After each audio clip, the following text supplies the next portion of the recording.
Assalamualaikum warahmatullahi wabarakatuh. Perkenalkan, nama saya Dita Widayanti Setiawan dengan NIM F551219098 dari kelas C. Di sini saya membuat video untuk memenuhi tugas ujian akhir semester saya dengan mata kuliah jaringan komputer. Di sini saya akan mempresentasikan materi mengenai pengamanan jaringan komputer yang diberikan oleh Bapak Insinyur Faisal Reza, STMT. Langsung saja ke presentasinya. Baik, sebelumnya yang terhormat Bapak Insinyur Faisal Reza, STMT, selaku dosen pengampu mata kuliah jaringan komputer. Jadi, saya akan mempresentasikan materi pengamanan jaringan komputer. Langsung saja. Nah, di sini jadi apa sih pengamanan jaringan komputer itu? Nah, jadi pengamanan jaringan komputer itu adalah proses untuk mencegah dan mengidentifikasi penggunaan yang tidak sah dari jaringan komputer. Nah, kemudian apa sih tujuan dari pengamanan jaringan komputer ini? Yang pastinya tujuannya itu mengantisipasi resiko mengantisipasi resiko jaringan komputer berupa bentuk ancaman fisik maupun ancaman logik, baik langsung ataupun tidak langsung, yang mengganggu aktivitas yang sedang berlangsung di dalam jaringan komputer tersebut. Nah, kemudian ada elemen utama dalam pembentuk keamanan jaringan. Jadi, yang pertama itu ada tembok pengamanan. Nah, tembok pengamanan ini baik secara fisik maupun maya yang ditaruh di antara piranti. Jadi, piranti ini merupakan perangkat yang mengirimkan dan menerima atau menghasilkan data. Nah, jadi eh, ke dalam di antara piranti dan layanan jaringan yang digunakan, serta orang-orang yang akan berbuat jahat terhadap sistem pengamanan jaringan ini. Nah, kemudian yang kedua ada rencana pengamanan. Jadi rencana pengamanan ini yang akan diimplementasikan bersama dengan user atau pengguna lainnya. Ya, jadi mereka akan menjaga sistem tidak bisa ditembus dari luar, menjaga dari orang-orang yang tidak bertanggung jawab. Seperti itu. Kemudian di sini ada bentuk ancaman keamanan jaringan komputer. Jadi bentuk ancamannya itu ada dua, yaitu yang pertama ancaman fisik dan kedua ancaman logik. Jadi ancaman fisik ini berupa pencurian hardware komputer atau perangkat jaringan. Nah, kemudian kerusakan pada komputer dan perangkat komunikasi jaringan, kemudian write taping. Jadi write taping ini merupakan proses pengawasan dan penyadapan untuk mendapatkan password agar bisa memiliki hak akses, semacam pencurian data begitu. Nah, kemudian bencana alam. Nah, itu merupakan ancaman fisik. Nah, itu merupakan bentuk ancaman keamanan jaringan secara ancaman fisik. Kemudian, kalau untuk ancaman logiknya, ada kerusakan pada sistem operasi atau aplikasi, ada virus, ada sniffing. Jadi, kalau sniffing ini merupakan tindak kejahatan atau penyadapan yang dilakukan menggunakan jaringan internet dengan tujuan utama untuk mengambil data dan informasi sensitif secara ilegal. Jadi makanya itu kita dilarang untuk mengupload seperti KTP di dalam media sosial. Jadi itu akan disalahgunakan oleh oknum-oknum yang tidak bertanggung jawab sebagai nantinya akan berdampak ke pengamanan jaringan komputer. Nah, jadi kita juga akan dirugikan lah oleh oknum-oknum seperti itu. Nah, kemudian ada faktor penyebab resiko pengamanan jaringan komputer. Jadi, yang pertama ada kelemahan manusia atau human error. Jadi, seperti yang kita ketahui bahwa manusia itu mempunyai juga mempunyai kekurangan, jadi mempunyai kelemahan juga, tidak bisa sepenuhnya dalam melakukan pengamanan jaringan komputer seperti itu. Nah, kemudian kemudian ada pe- kemudian selanjutnya faktor penyebab resiko pengamanan jaringan komputer ada kelemahan perangkat keras komputer. Ya, sama seperti kelemahan manusia. Jadi eh, kelem- ke- perangkat keras komputer ini juga kan diciptakan oleh manusia. Jadi dia juga mempunyai kelemahan dalam pengamanan jaringan komputer. Nah, seperti itu. Nah, kemudian yang ketiga ada kelemahan sistem operasi jaringan. Jadi ya sama juga memiliki kelemahan dalam sistem pengoperasian jaringan sistemnya itu. Nah, selanjutnya eh, ada kelemahan sistem jaringan komunikasi.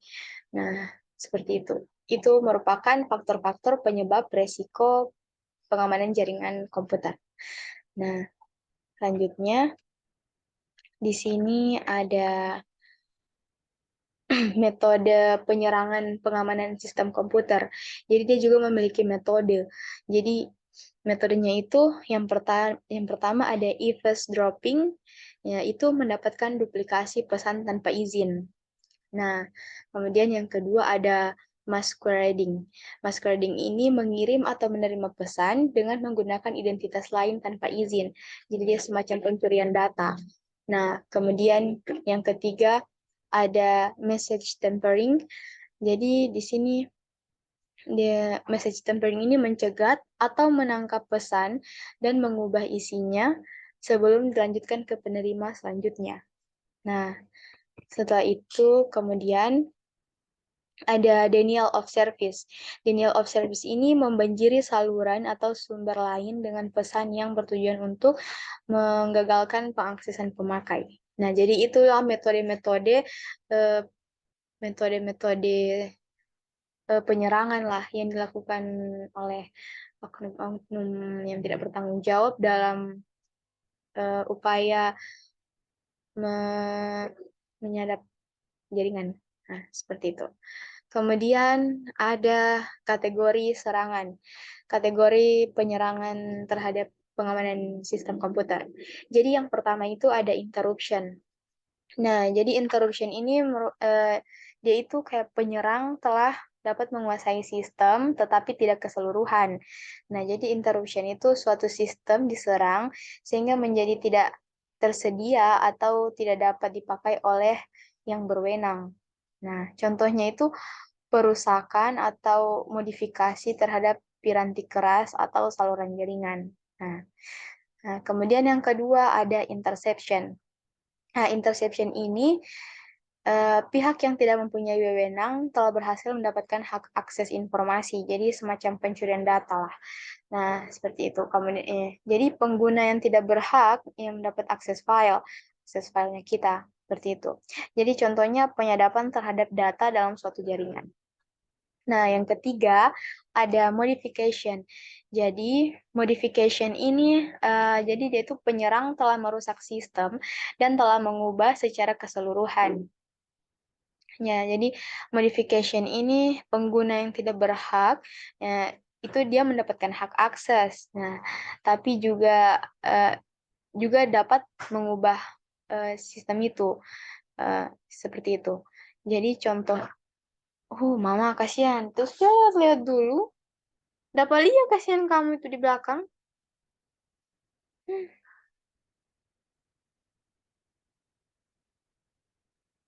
Ih, anjing kesukaan.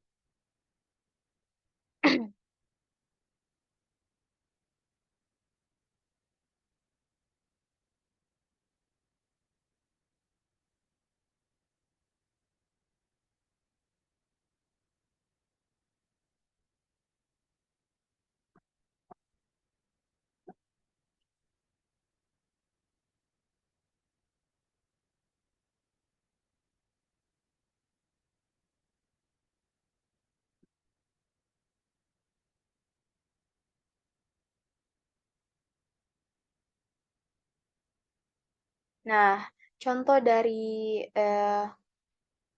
contoh dari modification ini seperti perubahan nilai pada file data, modifikasi program sehingga berjalan dengan tidak semestinya, dan modifikasi pesan yang sedang ditransmisikan dalam jaringan.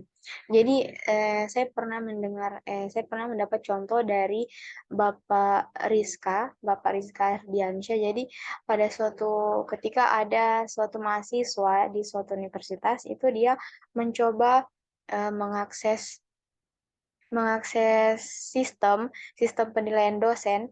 Nah, di situ dia mencoba memodifikasi nilainya yang jelek seperti itu. Jadi dia melakukan eh, pengambilan akses modifikasi ya, seperti itu contohnya. Nah, kemudian ada yang keempat ada fabrication. Nah, fabrication ini penyerang menyisipkan objek palsu ke dalam sistem target. Jadi, pengguna ini yang tidak berwenang menyisipkan objek palsu ke dalam sistem. Ya, contohnya itu pengiriman pesan palsu kepada orang lain. Nah, seperti itu. Kemudian, nah, Kemudian ada upaya pencegahan dalam pengamanan jaringan komputer. Jadi ada upaya-upaya pencegahannya dalam pengamanan jaringan komputer ini supaya tidak ada serangan seperti itu upayanya. Nah, jadi yang pertama itu yang pertama itu membatasi hak akses ke jaringan. Kita membatasi hak akses orang lain ke jaringan kita. Nah, jadi di poin A itu di situ membuat tingkatan akses. Jadi itu seperti melakukan pembatasan-pembatasan sehingga memperkecil peluang penembusan oleh pemakai yang tidak berhak lah, yang tidak memiliki hak, yang tidak memiliki akses.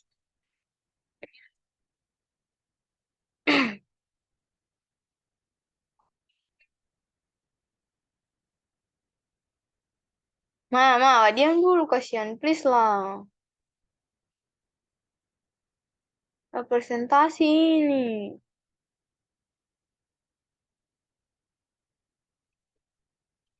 Nah, jadi misalnya itu ada pembatasan login, pembatasan jumlah usaha login, tingkat akses yang diizinkan, seperti itu. Kemudian ada poin B. Di sini mekanisme kendali akses. Jadi mekanisme kendali akses ini melakukan pengguna atau autentikasi pemakai. Ya, yaitu masalah identifikasi pemakai ketika login. Jadi metode autentikasi itu ada 3 cara. Yang pertama, sesuatu yang diketahui pemakai, seperti password, kombinasi kunci, nama seperti itu, nama-nama lah. Nah, kemudian yang kedua ada sesuatu yang dimiliki pemakai. Jadi kayak kartu identitas, badge, dan lain-lain. Nah, kemudian yang ketiga sesuatu mengenai ciri pemakai, misalnya sidik jari, suara, foto, tanda tangan. Nah, seperti itu. Nah, kemudian poin yang C ada waspada terhadap rekayasa sosial. Jadi waspada terhadap rekayasa sosial ini seperti jadi mengaku sebagai eksekutif yang tidak berhasil mengakses menghubungi administrator via telepon. Nah, kemudian yang kedua mengaku sebagai administrator yang bisa mendiagnosa masalah network, masalah jaringan dengan menghubungi pengguna email. Nah, seperti itu. Nah, yang ketiga, mengaku sebagai petugas keamanan e-commerce dengan menghubungi customer yang telah bertransaksi untuk mengulang kembali transaksi form yang disediakan olehnya. Nah, yang keempat, pencurian surat atau password, penyuapan dan kekerasan. Nah, kemudian selanjutnya yang poin D. Di sini membedakan sumber daya internal dan eksternal. Jadi, eh itu dengan memanfaatkan teknologi firewall misalnya yang memisahkan jaringan internal dengan jaringan eksternal dengan rule tertentu. Nah, seperti itu. Kemudian poin E, sistem autentikasi user. Nah, sistem autentikasi user ini atau sistem autentikasi pengguna ini merupakan proses penentuan identitas dari seseorang yang sebenarnya. Nah, di sini diperlukan untuk menjaga keutuhan integritas dan keamanan atau ya itu, keamanan data. Nah, seperti itu. Kemudian poin F, proteksi password. Jadi proteksi password ini, eee, upaya untuk mengamankan proteksi password dengan dengan dengan password. Jadi dalam mengamankan proteksi password ini ada beberapa poin, yang pertama itu ada salting. Jadi salting ini menambahkan string pendek ke password yang diberikan pemakai sehingga mencapai panjang password tertentu, sehingga kayak tidak bisa diakses seperti itu. Nah, kemudian on time password atau OTP. Jadi pengguna ini harus mengganti password secara teratur. Jadi tidak hanya password itu saja. Jadi itu harus diganti-ganti juga agar, keamanan data itu bisa, terjagalah, seperti itu. Nah, kemudian ada tantangan tanggapan atau challenge respon. Jadi pengguna ini diberi kebebasan memilih suatu algoritma misalnya pangkat 3 itu, daftar password setiap kali melakukan login, pengguna menggunakan password. Jadi, ketika misalnya user login, komputer menuliskan di angka 3, misalnya dalam kasus ini, pengguna mengetik angka 27 agar login berhasil. Nah, algoritma dapat berbeda di pagi, sore, dan hari berbeda, dan terminal berbeda, dan seterusnya. Nah, seperti itu. Kemudian di sini yang kedua dalam upaya pencegahan pengamanan jaringan. Di sini ada yang kedua melindungi aset organisasi. Jadi melindungi aset organisasi ini ada dua. Yang pertama itu secara administratif atau fisik, yang kedua secara teknis. Nah, jadi secara administratif atau fisik ini dengan membuat rencana kemungkinan terhadap bencana, program penyaringan calon pegawai, sistem informasi, program pelatihan user atau pengguna, dan kebijakan akses jaringan. Nah, seperti itu. Itu contoh-contohnya. Nah, kemudian kalau secara teknis itu bisa dengan menerapkan firewall dan membentuk VPN. Nah, seperti itu. Dalam upaya pencegahan pengamanan jaringan ini. Dalam upaya pencegahan serangan terhadap pengamanan jaringan. Jadi, yang kedua ini secara teknis dengan menerapkan firewall dan membentuk VPN. Firewall itu berbicara tentang firewall dan VPN, firewall itu merupakan sistem atau sekelompok sistem yang menetapkan kebijakan kendali akses antara dua jaringan. Nah, jadi secara prinsip itu firewall dapat dianggap sebagai sepasang mekanisme. Ya, dia itu memblok lalu lintas dan mengizinkan lalu lintas jaringan. Nah, seperti itu. Kemudian firewall ini digunakan untuk melindungi jaringan dari serangan jaringan pihak luar. Nah, kemudian firewall ini tidak dapat melindungi dari serangan yang tidak melalui firewall, serangan dari seseorang yang berada di dalam jaringan kalian. Jadi serta dari program-program aplikasi yang ditulis dengan seperti itu. Kemudian VPN.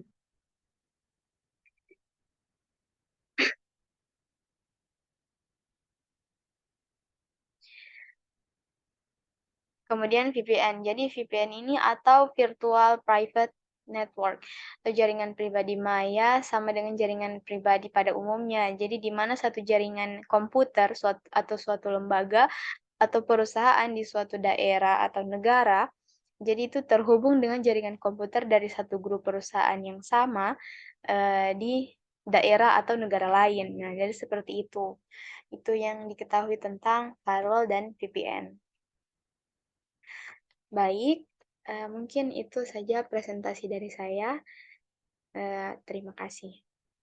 Mohon maaf jika ada kekurangan, karena kesempurnaan itu lagu milik Rizky Febian. Terima kasih. Baik, mungkin itu saja yang bisa saya sampaikan dari materi pengamanan sistem komputer. Lebih dan kurangnya saya mohon maaf. Wabillahi taufiq wal hidayah. Wassalamualaikum warahmatullahi wabarakatuh.